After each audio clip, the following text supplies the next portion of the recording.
Okay. Are we ready to get started? Yep. Oh, someone's been messing with this.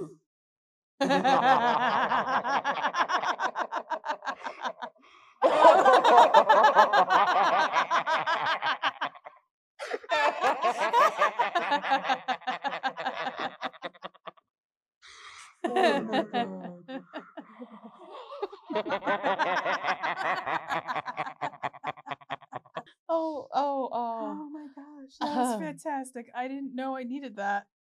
Oh, thank you. That put me in a better mood.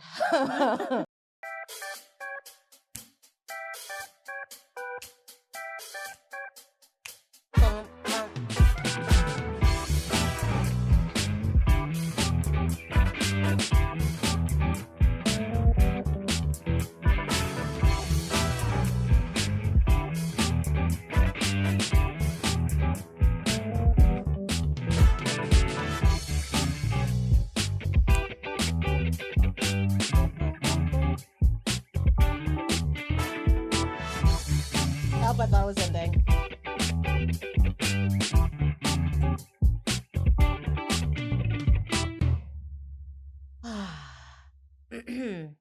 So we ended our last episode talking about Abraham Maslow and his hierarchy of needs. I think I posed the question, it was a week ago, so my memory is a little fuzzy, but I believe I posed the question, do people with ADHD actually achieve self-actualization, right?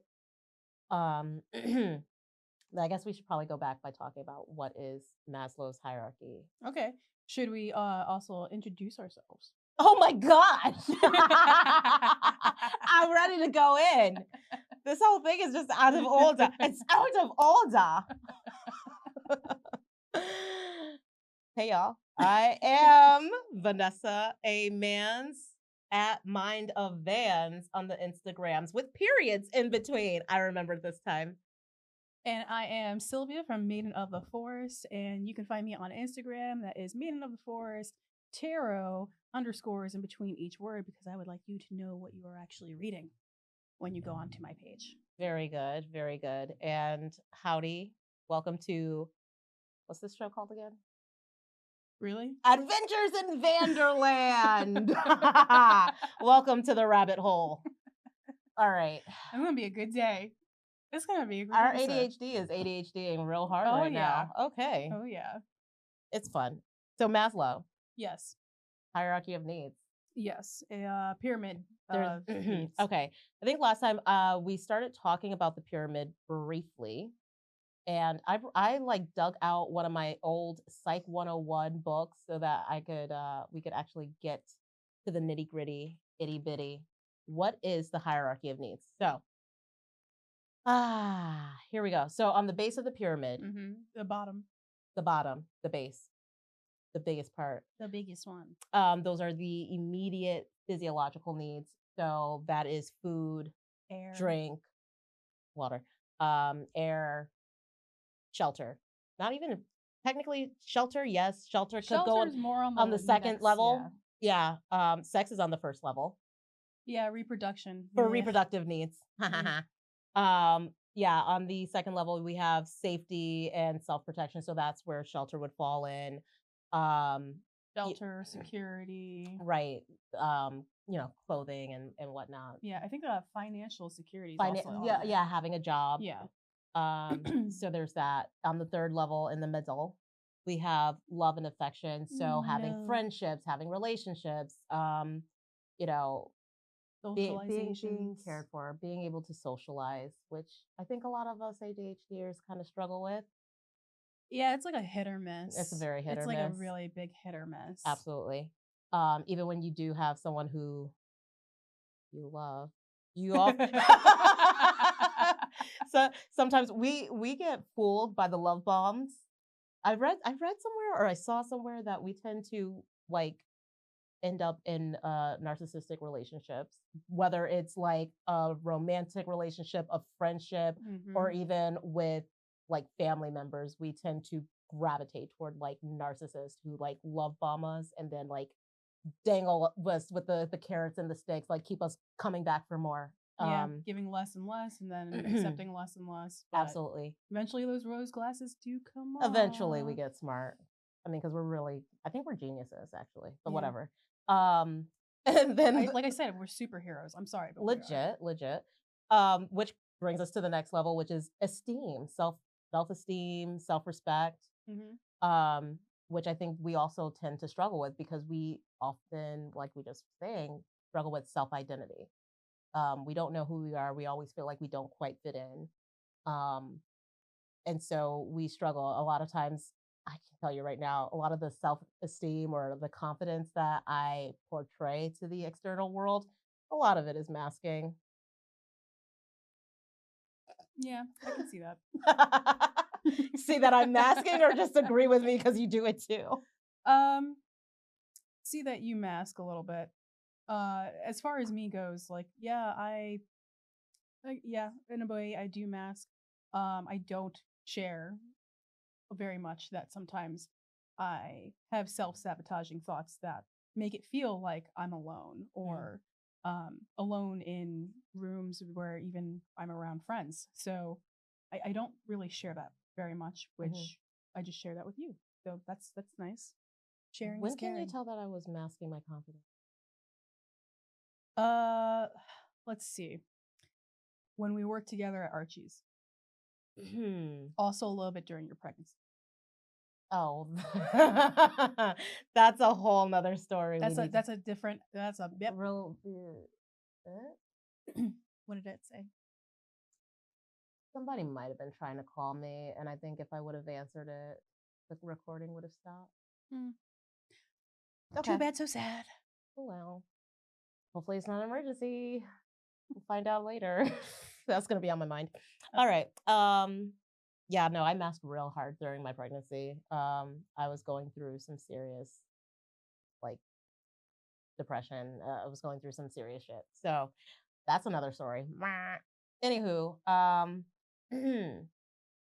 so at the top of the pyramid, that's when we see. This is how you can tell this is an old book. Yeah, that's no. So at the top of this book, it actually says mating and parenting. No, that's which is not it, because they updated that. The top is self-actualization. I think that's probably self-actualization, creation, right? Being able to meet your full purpose and having your unique self, right? And really being confident in who you are and what your purpose in life is. Achieving a goal. Correct. So for some people, it is being a parent. Like some people just want to be an amazing parent, and that is their goal. Some people want to create a career. Some people want to actually finish something that they started. So like these are all goals. Right. And I'm glad that you said finish things that you started, because as we I think have discussed, ADHDers and neurodivergents tend to, well, ADHDers I think specifically, start a lot of things that we don't finish. We lose steam, we lose the dopamine. We lose the dopamine. Yeah. We lose interest, or we get distracted and just never come back to it. Yeah. Like, although sometimes losing a little interest is nice, because it's like I get to eat something and maybe drink water and remind myself, oh, I have to pee now. Oh my gosh. The amount I could like hold my pee forever when I'm really focused. Yeah, ADHDers do that. Like it was like what, 5-6 hours since you used the bathroom, and then it's because you also haven't eaten anything or drank anything. If I'm like busy enough, I get to the end of the day and I'm like, I don't think I peed since this morning. Which is like, have I not been drinking water? Especially when you and I bartended. Oh, we just never used the bathroom. Oh, particularly, it's mostly when I'm at the restaurant. If like I'll go in at 10, 11 o'clock and then work a double and just be like at the end of the night, like, and there are moments where I'm like, ooh, I definitely got to pee, but let me put this order in first, and then let me make this thing first, and you get sad, and then you're like, okay, let's get these drinks first, and then you're like, 2 hours go by, you're like, I still haven't peed, but I forgot that I had to even pee. Like, as long as the body keeps moving, why do I need to stop? those things in front of my face, I gotta get done. Got this. But all of a sudden, like my section clears out, and it's like side work time. It's like pee. I'm about to piss myself. Yep, no, that's a lot. There's so much truth there. Oh my gosh. Oh gosh. Y'all just learned a lot.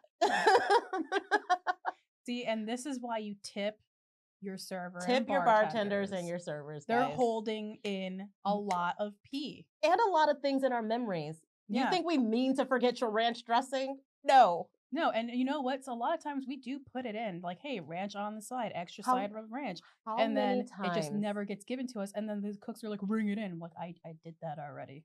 How many times have you ended your shift, went home, went to bed, and then had a dream about that one customer whose ranch dressing that you forgot? Either had a dream or like you wake up out of your sleep like, oh my God, I never got that ranch dressing. Yeah, it was sour cream for me.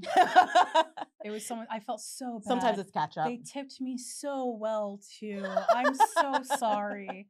Oh, I felt horrible. They even gave me an extra $100 because they knew I was quitting. Oh my God. They knew I was moving on to another place. And I was like, oh, I forgot can't that even make it up to dressing. them for another service because I'm not going to be there. Literally, yeah.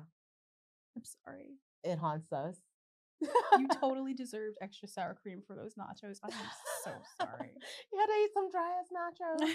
They had salsa. Oh no. Is this hair from your coat? I hope not. Is that that Buddy or Rocco? No, that's white. Buddy and Rocco are tan boys. They're golden boys. It's all white. we get distracted easily? Oh, Maslow. Yes, we already discussed the top of the pyramid. So Right. now they have the full base of the whole entire pyramid. Right. So, what did you think about so I know last time you kind of weren't familiar with this, but you read about it. So what are your thoughts on the pyramid and the hierarchy of needs? If I had a gavel, I'd be like, I do not agree. Knock, knock, knock. Yes. I don't listen. I don't agree with this pyramid. Sorry, I'm gonna sit up. So I don't agree with it because here's the thing. Okay, and I'll give myself as an example. Okay. Last summer I had gotten injured, and as a bartender, you tend to use your feet. Yes. I had gotten injury on my foot. I could not walk, and I could not go up the stairs. And that was me for a while. And I had gotten injured on the job. I was supposed to get workers' comp, and they claimed it wasn't under workers' comp. So I had no form of income. I was fighting for workers' comp. I was going to courts. I was finding lawyers. I was scanning things. I was doing everything I possibly could. I had an art show that I was going to promote and throw, and it was going to be my first art show. Wow. My art show ended up being called Perseverance for a reason. I had an art show along with a tarot reading with the art show, and that was my breaking point of starting my business. And all of this while I didn't feel safe, I wasn't secure, I wasn't financially secure, I was stressed the hell out. So I was missing, I had a hole in my pyramid, so to speak.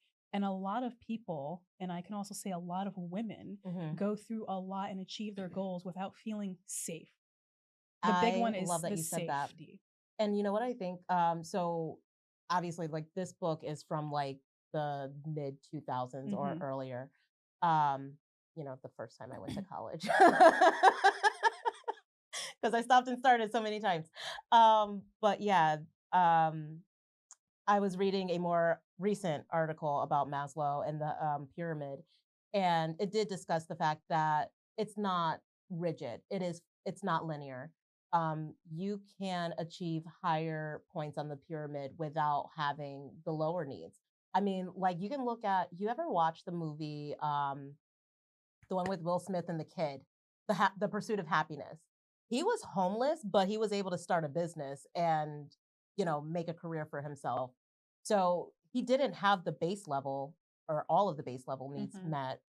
He didn't have necessarily a safe place. He barely had a job, but he was able to, he had the love, he had the connection with his child. He probably didn't have self-esteem, but he was able to meet and achieve his goals at the top. Yeah. I mean, and eventually satisfy the lower needs after achieving the top needs. So it doesn't always have to go in order, and it doesn't have to be that you have one thing met.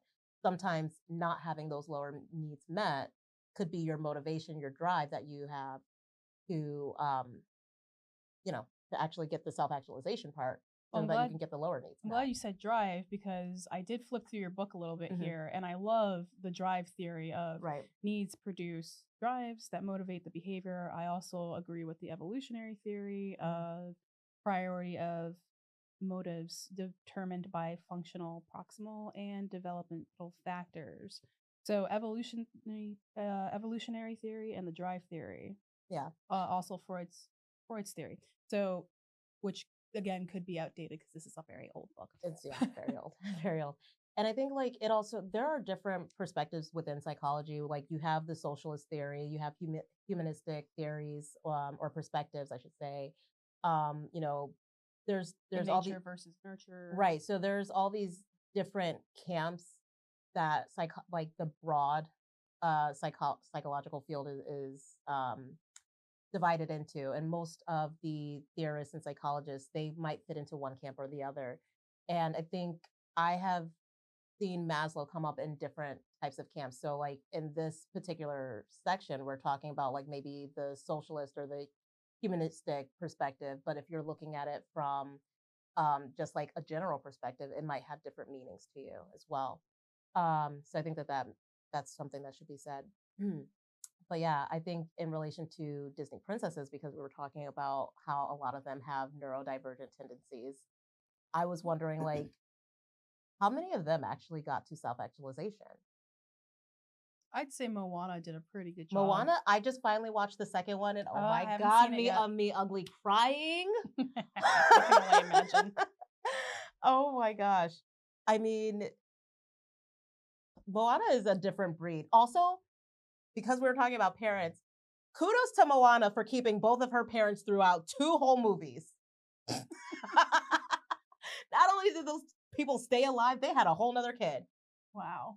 So, yay to Moana. But no, so did we say that Moana had ADHD? No. I don't think so. No. Let's so talk then I guess about- it doesn't count. Let's talk about Belle. Like, Okay. we said that she has ADHD. Does she? I mean, she has her base level stuff, right? She has, you know, she has like the what do you call it? The physiological needs are met. Yeah. She technically has safety in some to a degree. I mean, she was safe in the castle. The beast was harmless. Yeah. I mean, she didn't know that He at just had a first. temper. He just had a temper. And she had the love of the father too, and Right. but as far as like socialization, she was usually in a book. She had very poor socialization, and I don't think she really had the highest self-esteem. I think she had enough to know what she did and didn't want, like in like, regards to without her wanting Gaston. exactly. Yeah. But even she questioned, she's like, "Papa, do you think I'm strange?" Oh yeah. You know, I think that's part of why I don't know. I think that was some of her struggles. I think there was some esteem issues. But did she reach a goal? Did she have a goal? Yeah, did she even have a goal? Because like before, she's just hanging out, doing books, and like helping her dad invent stuff. And I don't believe that you always have to have a goal in mind to reach the top of the pyramid. Sometimes reaching self-actualization just means finding your purpose. Was there a purpose that she found? Other than being the girl of a beast. No. Exactly. I'm gonna say no. Right. From what we have in the stories, I'm gonna say no. Okay. Cool. So she got maybe to like the 4th level. Maybe. But you know, in the I'm trying to really think of this word. No, the thing that you sent me Link article? thank you. In the article, it does say like there's peaks. So I would say that she had peaks. Mm-hmm. You know, like she had peaks of successfully helping her father figuring some things out, Right. invention wise. Mm-hmm. She had peaks of finishing things that she started as far as her books. I mean, that's got to feel good, right? Okay. And then she had peaks of like helping another person come into their own as well. If anything, she was the supporting factor that helped the beast reach self-actualization. Yes, I like that. Yes. Ooh, I Mhm. had a little chill there. Yes. Oh, Yeah. I like it. that. I really like that answer. Yeah. Mhm. So, and I think that that's another thing that we should talk about is that, like, again, with this pyramid, it's not always just an internal or intrinsic motivation. Sometimes there's external factors that push us towards going through and around this cycle of this pyramid. So another factor I think, or another princess we could talk about is, like, let's talk about Belle. I mean, did she reach self-actualization? Because I feel like her whole motivation in life was to be part of someone else's world. Yeah, I still say no. Okay, let's Right. discuss. We just did. Wait, did I miss something? Ariel? You said Belle. Oh shoot! Did I say the wrong princess? Yeah. No. Okay, I meant to say Ariel. Ariel. Okay. They're interchangeable. They're basically the same. Ariel. Ariel, did she reach? Because so she only really was motivated by, like, her interest and desire to be part of the human world. Okay. I'm gonna say yeah. And the reason why I'm gonna say yeah is because having to lose her lore, having to learn how to walk on legs, having to learn this whole other world and finding herself in it, I'm gonna say yes. You know, that's another example of reaching parts of the top of the pyramid without having satisfied the bottom of the pyramid. See, and that's why I'm like, the pyramid got lots of holes, man. But again, it doesn't. But It doesn't have to be rigid or linear. Yeah. Like she was like, I want legs. She got herself some legs, but what did she have shelter? I mean, she had a goal. She got the prince. Anyway, okay. I think that was her goal. Right. And she eventually became a mom. I mean, I don't know Was if that was ever her goal? I don't know if that was ever a goal, but you know, I know in a way I do feel like family was important to her. Important enough to throw away. Important enough to go back. Important enough to build a wall. Built a wall. In the second movie, she built a wall to keep her daughter inside the earthly kingdom instead of being able to go out into the water. So basically, she became the antithesis of her father. He was trying to keep her under the sea, and she was trying to keep her daughter out of the sea. These parents, out of the sea. It's so dry out there. Literally. And then all her daughter wanted to do was go into the water. Her daughter was like the first Moana. Anyway. Okay. So yeah, I think she did reach it. You know, because it's self-actualization, finding herself, finding her uniqueness. She was always creative. She had the creative outlet already by singing. Even though that was her lore, but she had to find herself in a new way. That's like more of a physiological need. Like mermaids need their voice in order to do their evil bidding. And she was able to get to the top without it. Okay. Let's go to some of the classic gals. Okay. Snow White. Okay, hold on. Ha! Holding. Hold on. Holding. Now, I sent you the link in YouTube film of Snow White Happily Ever After, Snow White's Greatest Adventure. I was working parade day this weekend. So, am I just doing just Let's go for the classic Disney. Okay. No. What'd she do? What did she do? Did she have the physiological needs? It was gifted to her by the dwarves. Okay. Did she have safety and protection? To some degree. Girl's dumb though. Like okay. Did she have love and affection? No. No. Not well, until actually, she had friendship. She had the friendship. She had the friendship of the dwarves. She had some kind of security with the dwarves. She had some kind of friendships with the dwarves. Do we think that the love between her and Prince Charming was legit? No. Necromancer. Did she have esteem? No, that's why she went and she was like a little maid for the dwarves, right? I mean, listen, like she's if you're a princess. Gonna squat at someone else's house, the least you can do is clean up and help. Or she could be like, food. I'm a princess. Y'all better wait on me, little dwarves. No. That's so like just don't be rude at someone else's house. Like I'm a princess. No. But I'm a princess. I don't care. Back at the palace, I have like, What goal does she have? You know, like what did she didn't I don't have know, to go anything. pick flowers in the forest without being killed. Well, she failed. She failed. All right. How about Snow White is the worst? Not in the second one though. Okay. Listen. Snow White, Happily Ever After, Snow White Greatest Adventure was the first princess to save her prince. I'm just saying. Okay. It's a great film. And it explains a lot as to how I grew up the way I am now. That and Fern Gully.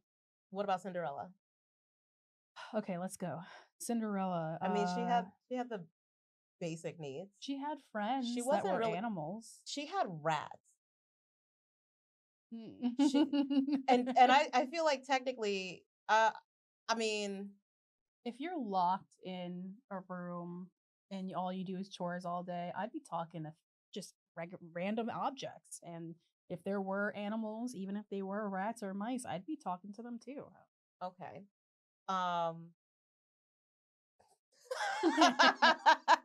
Actually, you know what's funny? I do talk to animals. I got squirrels in my backyard. I feed them all the time, and I You talk really to do them. want to be a Disney princess. Did you not see me feed Coco a cookie, and the squirrel took it right out of my hand? Okay, I'll show that to you another day, or after this. I'll show it to you. All right. Safety and protection. Was she safe? I mean, she had a roof over her head. She had, she had food. She had water. But she was also abused at the same time. Yeah, she was constantly being abused, like emotionally. It's like and being verbally. kidnapped in your own home by your own people. Does she have Stockholm syndrome? I don't think she really loved her stepmother or stepsisters. Did she? Didn't she defend them though? That's what happens when you were abused. Because I mean, she didn't necessarily like have love for them, but she also didn't totally hate them either. She wasn't trying to get away from them. When you have an abuser, sometimes it's hard. Tough.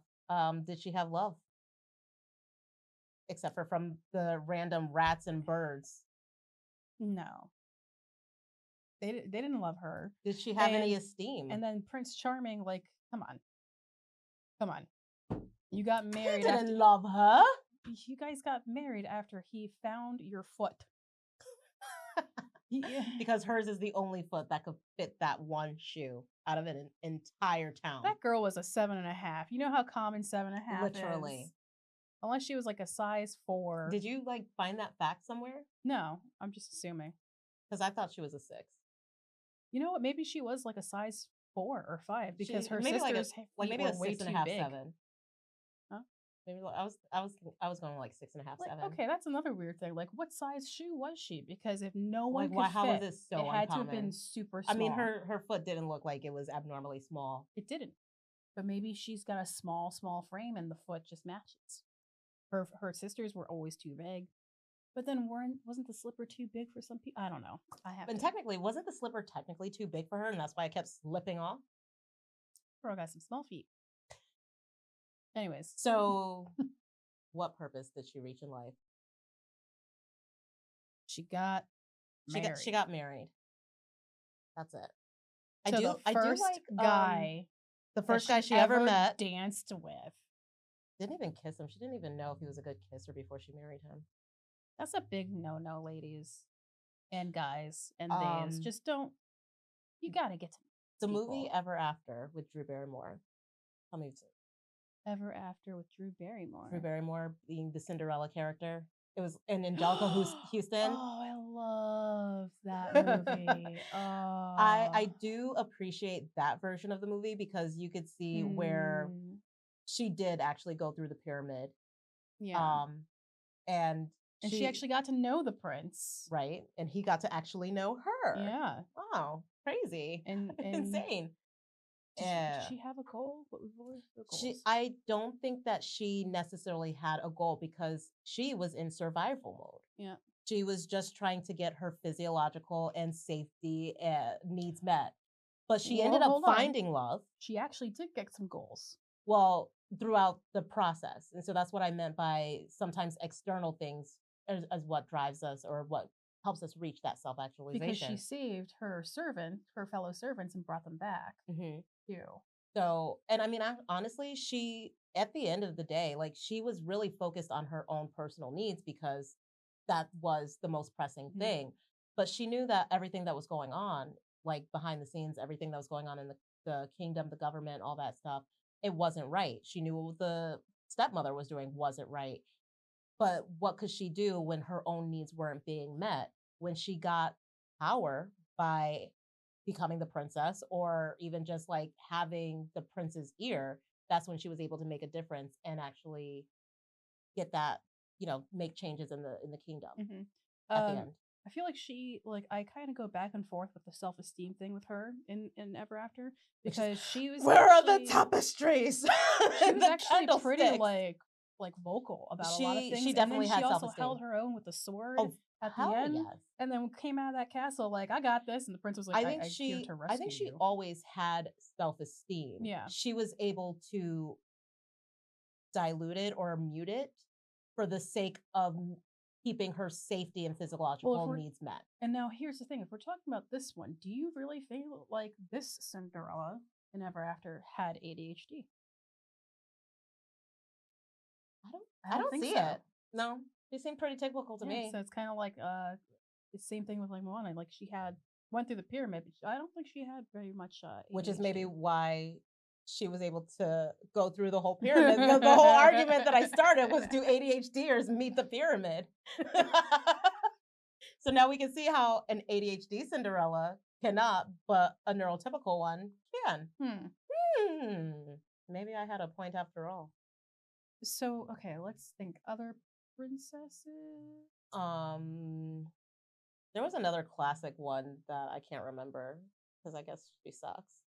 There was Snow White. Aurora. Aurora.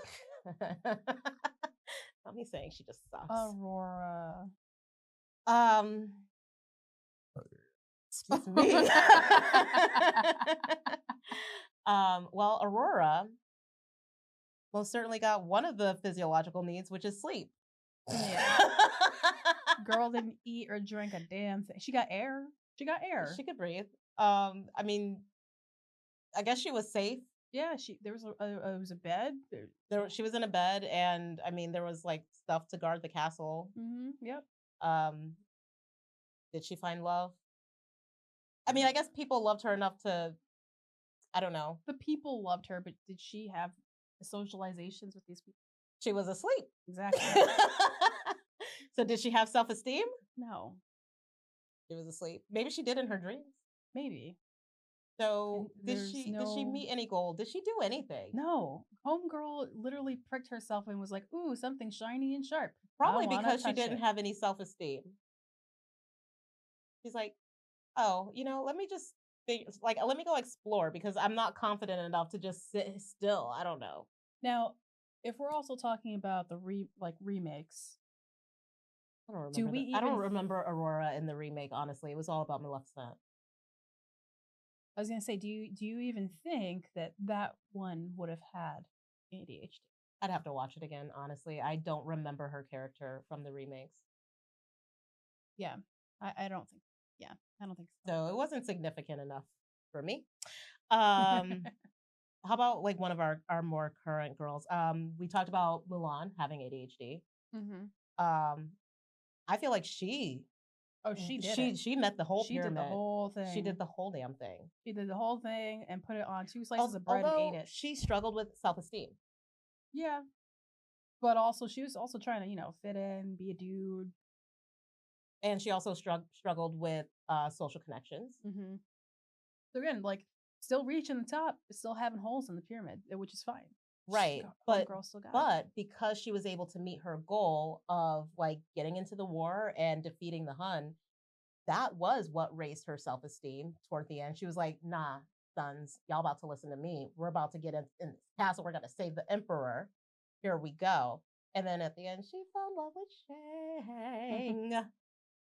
So she got even more than she had thought. So that's what I mean. Like, it's not linear. She can meet the top before she meets one of the middles. Mm-hmm. Mm-hmm. Mm-hmm. So that's good. How about my favorite girl, Iana. like a boss. Iana. Well, I mean, obviously, she got her goals. She reached her goals. She was able to get that restaurant going. She navigated very well through everything. She did. You know, she had all her needs. As far as safety, though, like that's a hole that she had. That was a hole because she didn't have that. I think especially let's was talk about Survivor. the social environment that she was in, being a Black female in the 1920s. That chick was never safe, guys. She was never safe. Never safe.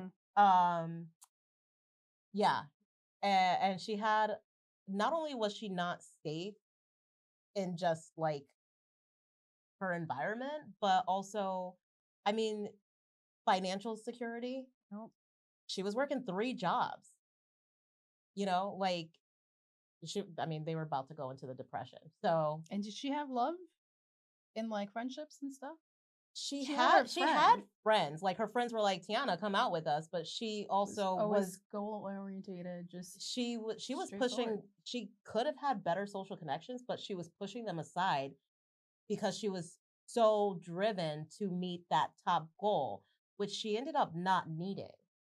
Her whole thing was, I want to make the money so that I can get my restaurant. So she was more focused on the financial security. But in the end, after being turned into a frog and going on her adventures with Naveen, she found that I don't really need money and I don't need a restaurant. She ended up finding love by accident and found that that was what was most important to her. And it was after satisfying that love, getting married and turning into a human. Well, now I'm a princess. Now I got means. Now I can have my cake and eat it too. And I'm going to bake the cake.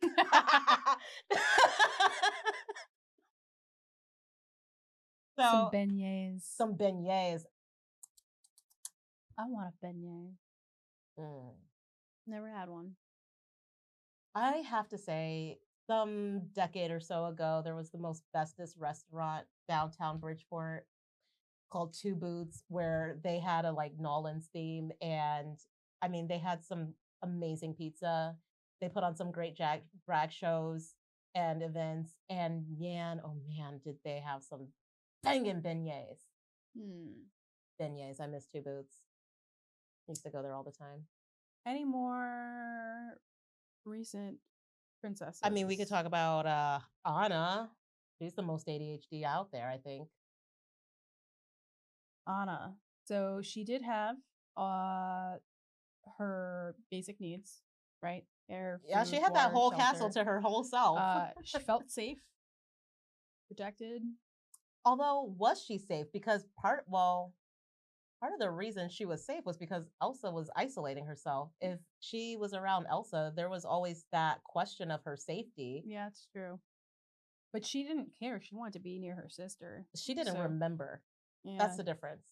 I mean, in a way, yes, she had love, but like more so, I would say more so on the second one. Yes. I think in the first one, she was starving for love. Yeah. She was starving for any kind of attention, social. Yes, absolutely. Which is why she was ready to marry a guy after knowing him for 2 hours.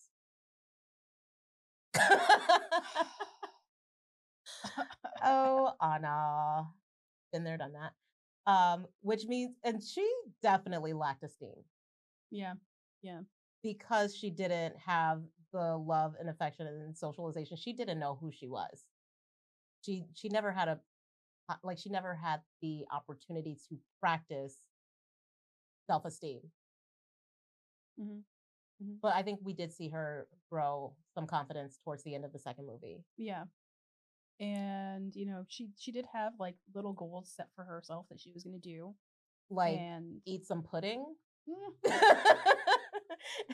Well, no, I mean, she eventually, especially in the second one, she eventually like found her sister and helped out. Right. What was her goals?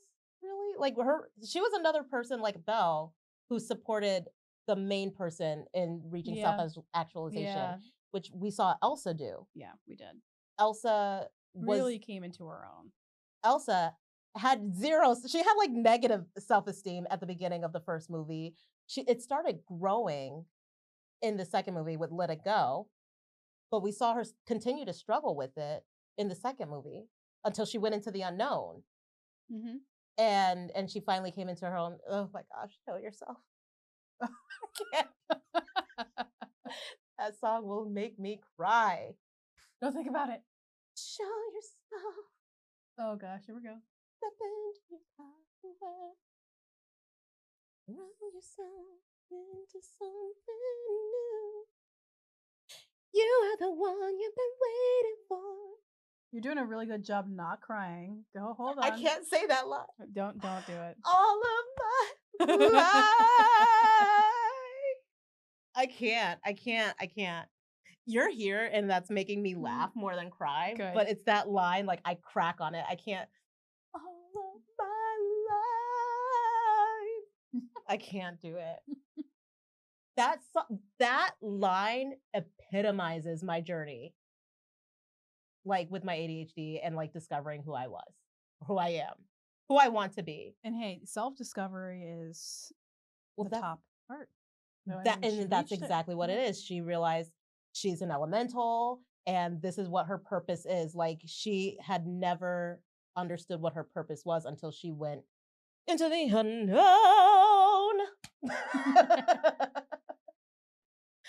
Oh my goodness. I love Elsa's journey, and I feel like, where do you feel like you fall on this pyramid? Like, where are you right now on the pyramid?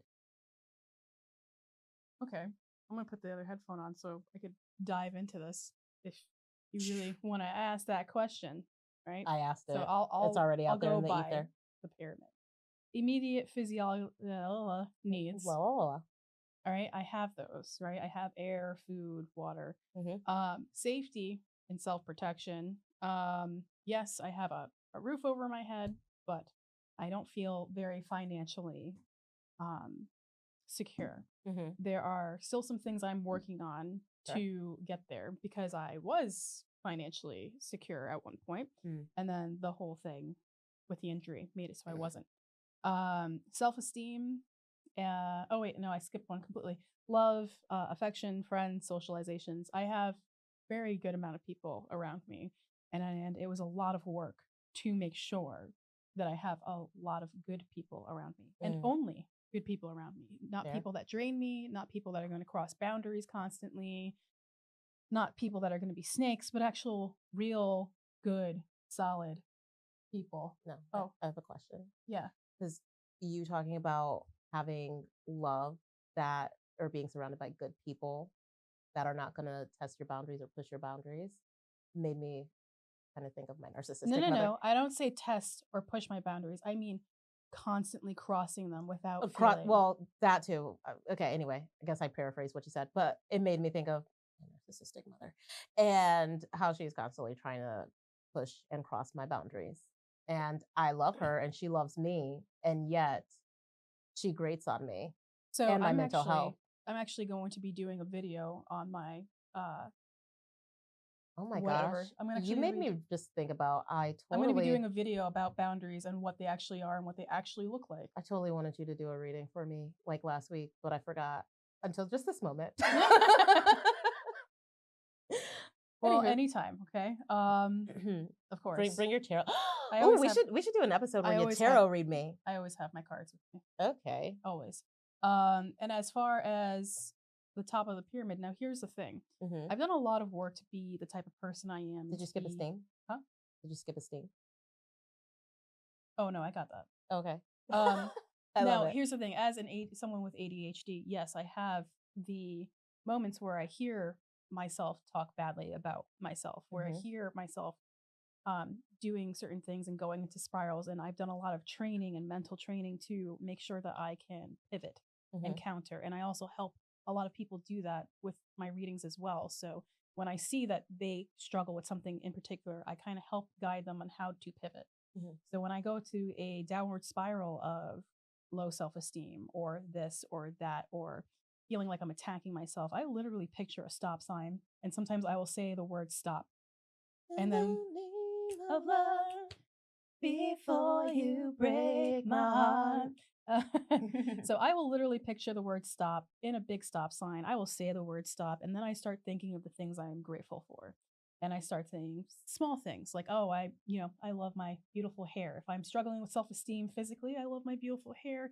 I've got great skin. I got cool looking eyes that I, embellish with makeup. Yeah. Small things. If it's things that I'm struggling with my personality, it's like understanding my heart and pivoting.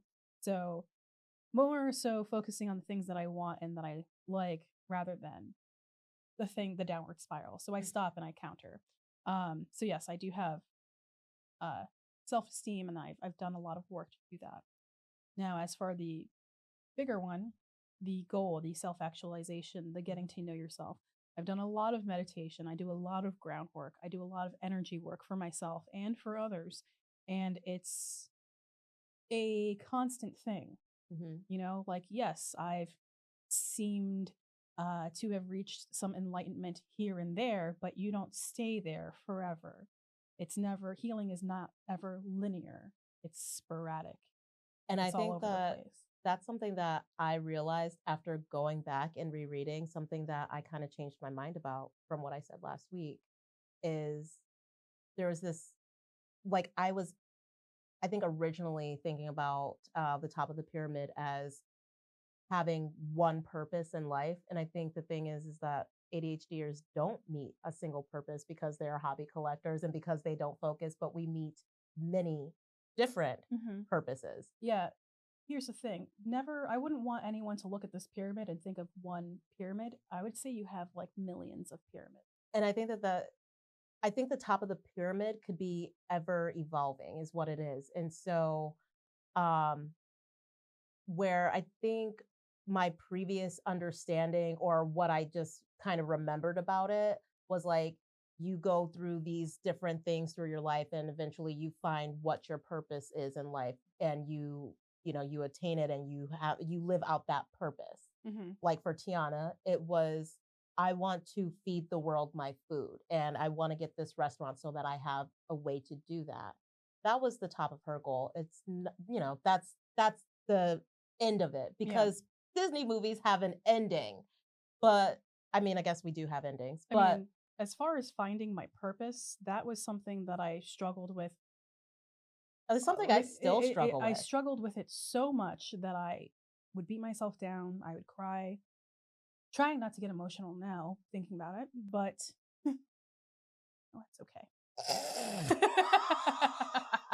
Oh my gosh. Okay. If you couldn't see it, she was trying to extend her hand. I was like, no. No, I'm okay. It was something that was very hard, and it actually took my injury to realize that tarot reading and art was my purpose. And I also went to an Akashic record reader, and I also had someone who does human design literally help me find my purpose. And the person that helped me with my human design, shout out to Alexis, by the way, Alexis Coach Christie. So she had really helped me a lot finding my purpose, putting a fire underneath my butt to really get this going as far as a business, not having my self-doubt and my so-called one challenge my five so much. So it was amazing to do that and the Akashic records and to realize how much that this was my purpose. The tarot reading, the guiding, the teaching, the helping people heal through tarot was my purpose. Similarly to you, and I think that this is where the identity crisis that a lot of neurodivergents go through. I went through multiple purposes. I thought my purpose was to become a psychologist, which is why I have this book. I was a psych major when I first went to college, thinking I want to help others who struggle with their inner thoughts. Like I knew that I wasn't normal and I wanted to find out why I wasn't normal and then help other people figure out their lives. I wanted to help people with their mental identities and things like that. And my purpose changed after I had my child. And then because of my, financial needs, I went into early childhood. And I loved it. And I felt like this is my purpose. I want to teach young children. And especially after I found out I had ADHD and I realized how many of these other kids were struggling with that and how teachers were trying to teach these kids how to live inside of a box. that they don't fit in. I wanted to help not only these children find their self-esteem and learn how to live outside of those boxes and live outside of the rules of this neurotypical world, but then it transformed into I wanted to help the adult teachers learn how to teach these kids so that they're not trying to squeeze children into these boxes like I was squeezed into. I wanted to help change the system, but the system wasn't changing and it was breaking me down. And then I kind of had an epiphany where I was like, these were never my goals. Like I went back to my childhood and it took me singing karaoke at a family reunion to remember, like, I always visualized myself being a singer. I always visualized myself being on a stage, whether it was acting, singing, playing an instrument. It has always changed. What I saw for my future has changed so many times, and I haven't achieved any one of those things, but it has led me to this idea that I have ideas that I want to share with the world. I have a voice, and I think that that's the main thing that all of those goals had in common is that I wanted to use my voice somehow to reach others, to share my struggles, to share my experiences, and help other people who don't know that they're not alone. And so that has brought me here. And so now I am living. Oh my God, I'm about to cry. So now I feel like this is me living my true self and achieving my purpose. Like once this actually hits the air and I'm able to like actually reach other people besides you and these cameras. That's beautiful. Yeah. So we're in the works. Yeah. My financial needs though, they ain't being met, y'all. You know what? It is really tough for someone that has ADHD because we have all those hobbies, right? Like and because we can only focus on kind of one thing at a time. I was doing criminal justice. I was doing forensics. I was in forensics. I loved it, actually. I thought about doing that. Okay, you've watched Lucifer, right? Of course. Between watching that and Psych, I was like, can I just use my like random intelligence and like keen observation skills to just get a job on a police force?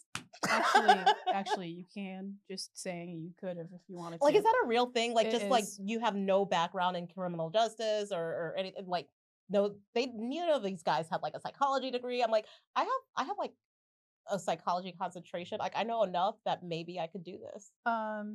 Yeah, you probably could. So maybe I should just go check in with the police department.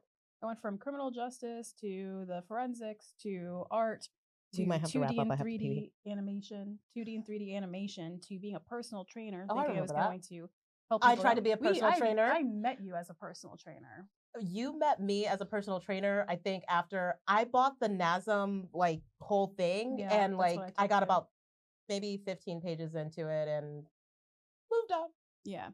I did a lot of different things, and I worked my way through school. I paid my way through all my school, and now I'm like, oh, I'm a tarot reader, so I didn't have to be in all that debt. And let me tell you something, student loans. After like quitting my teaching job, like in the heat of a moment, I was like, I'm miserable and I can't do this anymore. And I'm like, I literally text my boss and like 15 minutes before I was supposed to show up and said, listen, this just isn't for me anymore. And I'm sorry, I can't return. Yeah. So I left that job to go back to waitressing and bartending. And let me tell you something, I now realize I'm happier than I ever have been. Yeah. And also, although I'm still struggling financially, I actually handle my finances so much better, like working day to day for tips instead of like having a real job.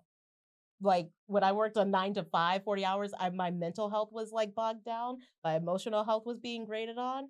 And I was broke every 2 weeks, paid all my bills, and then was broke again for another 2 weeks.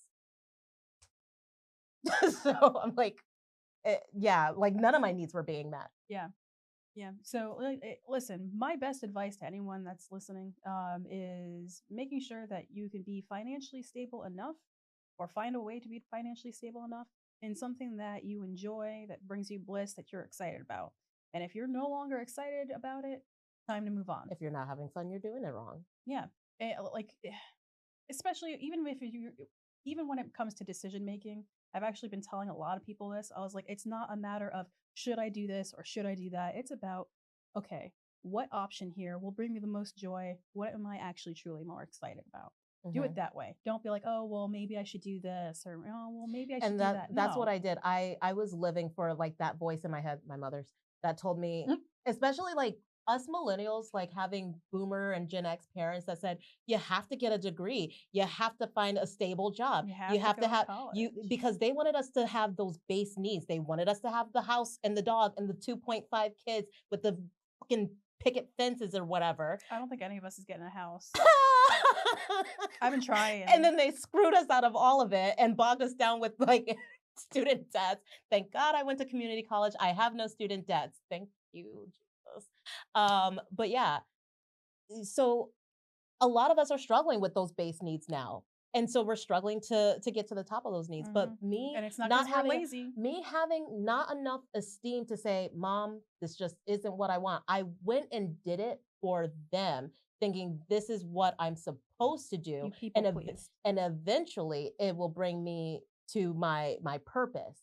But it took me going through decades of schooling on and off, changing my major multiple times, going through different career paths multiple times, reaching the top of the pyramid and finding out I was miserable there, and then going back to the base level and starting again. Yeah. Who knows? This might make me miserable eventually too. I don't know. Maybe I'm gonna like a month from now and be like, screw you all. No one's gonna hear any of this. Delete. Yeah. Forget about my theories.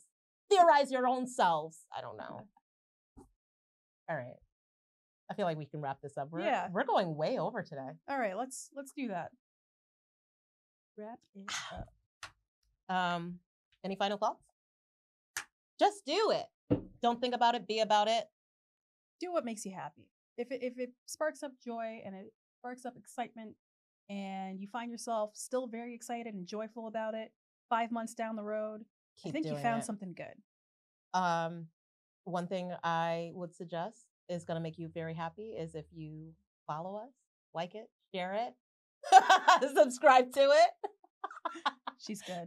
I am so good. Yeah, I used to do sales, guys. I thought I was going to be a master salesperson. I bought into quite a few Ponzi schemes. Oh God, we did that together too. And it wasn't even the first time I did it. I know. I'm so sorry.